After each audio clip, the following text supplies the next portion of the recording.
Hi everybody, this is Blossom again, and today I want to show you the Oracle of the Mermaids. So this is a deck by Lucy Cavendish, and the artwork is by Selena Fenech, or Fenech. I don't know, I'm sorry if I butchered the name. Published by Blue Angel, so we have the typical Oracle box.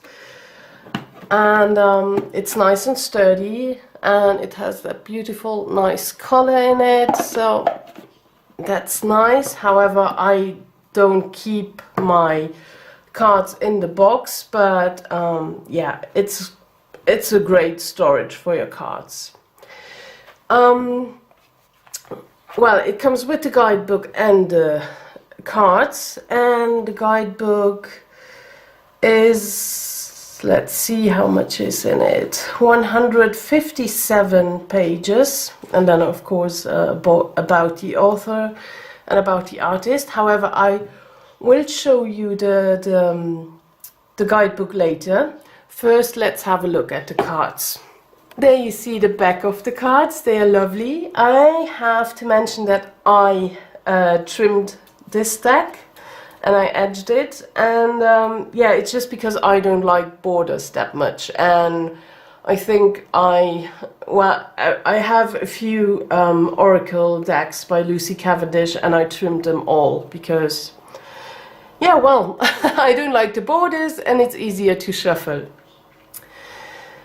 So now let's start with the cards, and I want to apologize because maybe I sound a bit weird. I had the flu now for a few days and still have it, but today is the first day that I have my voice back and that I can breathe again, so I thought, good day to make a video. Now this is the first card, Beauty, and it says grace, loveliness, integrity of form and spirit. Then we have the second card with transparency, honest, authentic, genuine and present. So this card talks about, you know, being your true self, not hiding yourself anymore. Show yourself, don't keep anything hidden. That's a nice card. Then we have receptivity with allow yourself to receive, allow yourself to give. Then we have the unseen, too much is hidden from you. There it also says, you know, to look out for hidden clauses in contracts, and look beneath the surface and so on. And I think that's clearly, you can see that clearly in the card. Number 5 with Song of the Siren, and there we have the call, summoning, voice to acknowledge. And yeah, well, it's to finally speak up. Yeah, how to learn how to use your voice. So that doesn't mean, you know, find your own your own tune in your voice without speaking falsely. I need this card today somehow. Then we have energy field with adjustment, aura cleansing and health. And yeah, I think we often look in other people's energy, you know, with their energy is off, but we have to start to look at our own energy and our own aura, and yeah, be very careful with it to clear that as well. And I think, well, the most simple exercise to clear your aura is when you are in the shower, you just imagine that out of the shower head comes a white light, and then you just imagine how it clears and cleanses your aura. And yeah, then there are also there is that exercise that you brush your aura out, but really, when you just Google it, you can find many ideas already. Then we have number 7 with freedom, independence, self-determination. Then number 8 with fertility, potential, powerful creative energy, initiation energy. I think, yeah, you get the meaning of this card. Then we have number 9 with the magic of the covalent wreath. Maybe I butchered that as well, I don't know. And there it says, the message says caution, secrecy, wary. And this, sorry, and this card speaks of the sea maids of Ireland. So those are unique mermaids of Ireland, and they are called the Merrows. And in the guidebook there is that story behind, and yeah, then you get the meaning of it. Then we have number 10 with honor the masculine, and the message there is respecting man, embracing the masculine divine. And I really appreciate that, to have that in oracle decks, as in an oracle deck, because often, yeah, in oracle decks that is a very often the female divine, female energy, but yeah, the masculine divine and is often forgotten. So I really appreciate to have at least one card in this oracle deck.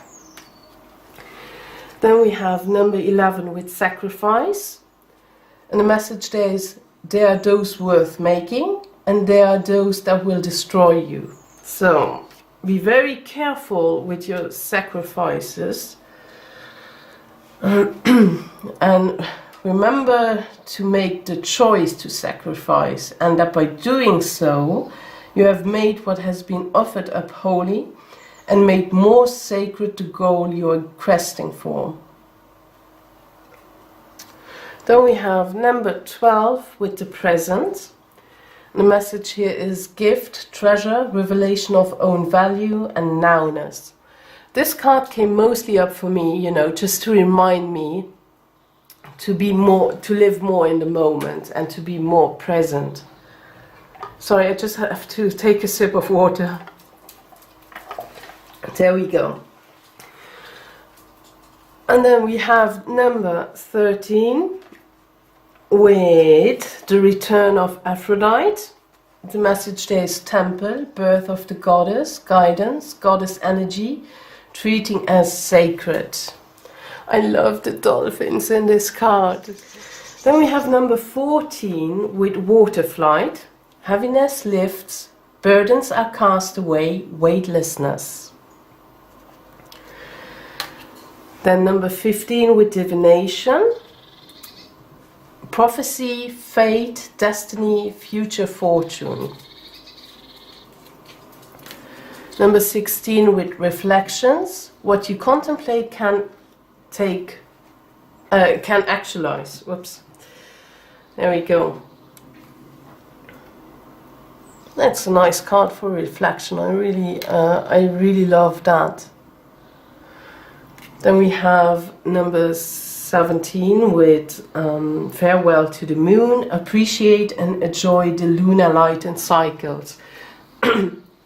As I have more Lucy Cavendish decks, that is somehow, I think, in a lot of her decks, you know, to work more with the moon, with moonlight, with the cycles, yeah. Then we have number 18 with time and tide, oceanic spells and rituals. But this card also, you know, we can see that she has to find her own place again. She is away from her natural environment. So we have to see it a bit as this as well, because in a reading, let's say just really, I would do now a relationship reading on those cards, and I get oceanic spells and ritual. That doesn't always make sense, so we have to look a bit behind that as well. There we see that the belonging, she's not in the right place right now, and she doesn't know really where she belongs. Then we have number 19, Atlantis, rapid development, excellence, success. I love Atlantis. Then we have falling in love, kissing the divine in another, in yourself. The mirror, know thyself, self-examination, seeing who you really are. 22, divine sensuality, making love, erotica, you know. Feel your body again. Allow yourself to feel the physical pleasures. Dreams, vivid dreaming, dream messages, dream teaching. Soul cage, rescue, escape from captivity and restriction. The Selkie and her skin, reclaiming your authenticity. And yeah, I think these are always a bit important cards to have them in an oracle deck, because we have to hide, often we have to hide so much about ourselves, and yeah, it is important that we stay true to ourselves. Air, breathing deep, entering into life, exchange of life-bringing energies. Adrift, letting go, allowing a higher force to take charge for a time. Nice one. Sanctuary, privacy, inviolate personal space, respected boundaries and taboos. Nice that she's in a tub. It's like, oh no, I need time now for myself. I take a bubble bath and I do not want to be disturbed. Lemuria returns. There we have earthy spirituality, community, ocean conservation. And I love this card. For me, and when you read a bit more in the guidebook, you come to that conclusion as well. Because this card reminds me always of the quote by J.R.R. Tolkien, "It is not a bad thing to celebrate a simple life." And this talks about this, you know, not being so, I don't find a word, not being so addictive with technology, and coming back to the more simple life, you know, growing your own food, spend a lot of time outside and all this stuff. So this is really what reminds me of that. And when I hear this quote, I know exactly what this means to me. And this card is standing for that. I don't know why. Not everybody has to see that, but it's that what it says for me. Then we have telepathy, non-verbal communication, energetic pulses, mind reading.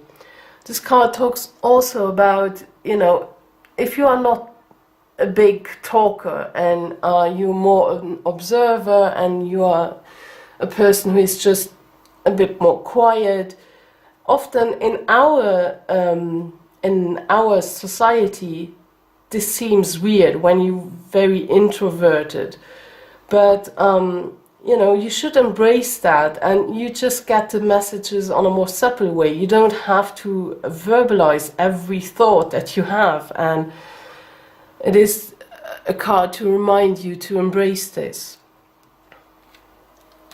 Then we have coils, wisdom, colony, delicacy, fragility, works that are created over growth periods of time. Contumacy, seashell divination, wisdom of shells. Then we have experiments, manipulation of nature, forcing change, cruelty in the pursuit of knowledge, arrogance.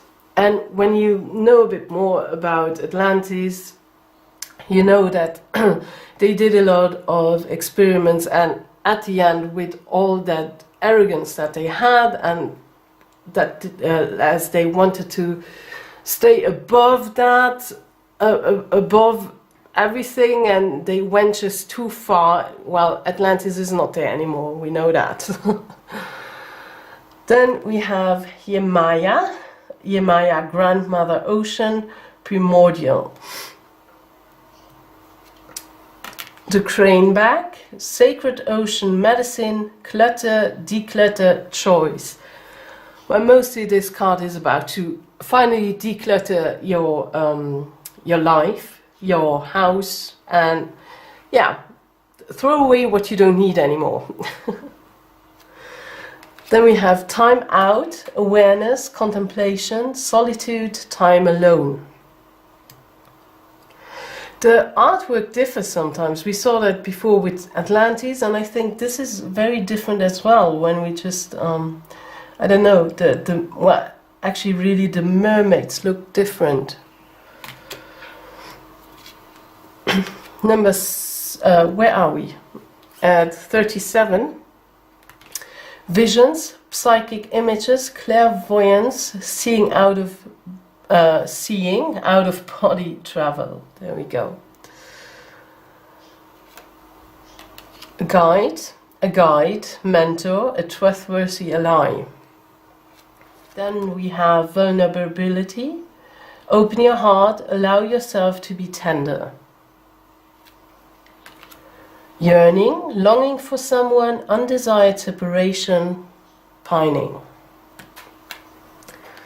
Then we have sisterhood, friendship, allies, compatible souls, loyalty, joy, delight.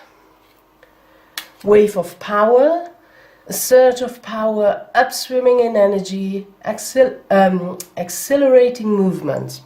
And there is something you can clearly see in this image. Endurance, keep going. Homeland, arrival, a journey ends, establishment, building, settled.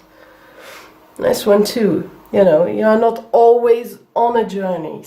There are times you just settle down and you finally found what you were seeking all the time, and then you can settle down, and it is that peaceful time, and this is a time to enjoy too. And I think, well, in my experience, that so many people are a bit afraid of settling down. They are always on the hunt, really. Whatever it is, a new job, a new relationship, new projects, and it's never standing still. And okay, yeah, you don't have.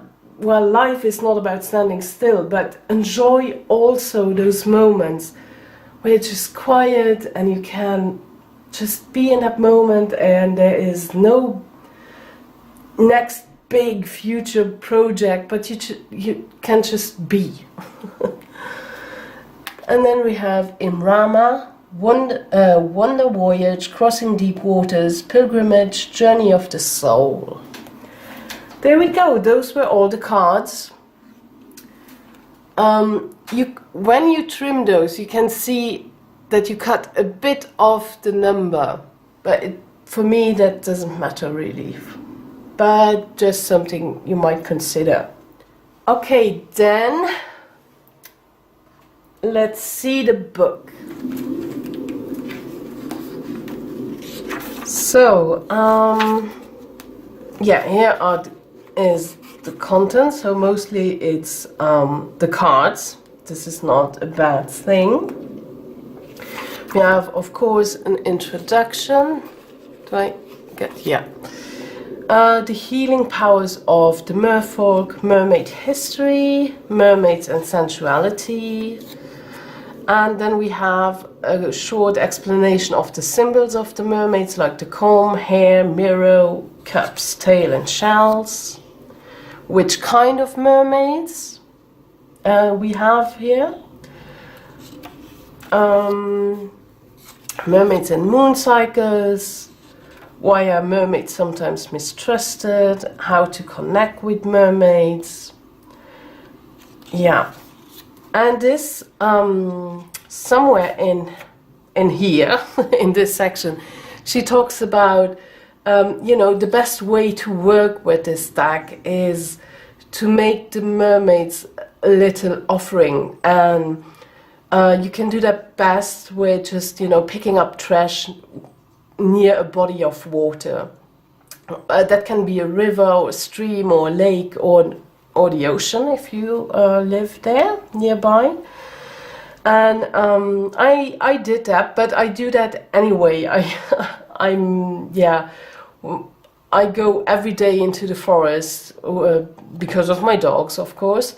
And you know, when you just start picking up trash, you see actually how much is always lying there. And I do that like every few weeks, and you bring always a big bag of garbage with home again. Then we have different spreads. So this is a typical past, present, future spread. Then we have a Cycles of the Moon spread. And then the True Love Make My Soul Sing spread. And a Celtic cross, but it is a mermaid Celtic cross. And then we come already to the cards. And here you see we have a little image of the card, beauty, then the message, and then you have a section where the description of the card is, well, and it says the mermaids sing. Then we have first a reversed meaning of the card, and then the divination, so the upright position. And then, yeah, and that's it. Then we just have the pages about the author and about the artist. So that you get an idea of how it is written, I take here the song of the Siren. The mermaids sing. All elementals wish for you to free your voice, to sing your song and make a sound that will contribute to the energy of the world. But no one wants you to sing more than the beautiful mermaids. We mermaids and music go together, and we sing while combining our long living hair, while on the rocks, crooning to the ocean a song of love and tenderness. Our song connects you to the ebb and flow of the sea and her tides, the moon, and to your body and its rhythms too. The song they sing is life-giving and creates energetic nourishment. When you sing your song, you will be nourishing the world, no matter what you may have been told about your voice. Some say that the way the worlds are opened and you can enter the realm of fairy, magic or mermaid is by song. That sound holds the key, quite literally, to openings where we transcend and move through realities. Yeah, so that is that part. And for the divination, it says, many fairy tales and legends speaks of lost song, note or chord, which if restored can take us to the land of fairy or mer and bring us home again. Sometimes it is played on the harp made from whalebone. So the sea once again has the sound that can unpeel the well and let us see within the realms that swirl around us, invisible as radio frequencies, but just as able to be tuned into if we choose to find the right note to sing. And so on. I won't read everything. So that is the book. It's I like it. You know, the cards are very clear in their messages. When you have the title and you have the key words on it, you get the message. So you are not so dependent on the guidebook, but you know, you will have some background information there. And well, I like to read guidebooks anyway, because I think there is always some intention behind, and I don't have to go strictly by it. You know, at the end it is about intuition, but it's nice to have it. And Lucy Cavendish is a good writer. So something else about this deck I want to mention is it is meant to read for relationships. And you know, with the waters we always have a lot of emotions, and but also about going deeper, diving deep, you know. And yeah, for me, I don't read so much with it about relationships. From time to time, but not very often, really. I really no, no. I use other decks for that. For me, this is a very good deck for spiritual and personal development. I really like that about this deck, and when I read for myself, I use it for those questions, and that works beautifully. So don't think that it's just for relationship readings. However, I want to make an example reading of the relationship spread in the guidebook. I will put the link in the description box so you can see how it works for relationship readings. So yeah, I mentioned that. Okay, then I think I'm done, and I will rest my voice now again because it's time to stop talking for me. Thank you very much for watching this video. I hope you liked it, and as always, if you have any suggestions, please let me know. So thank you very much, and I hope I will see you next time. Bye bye!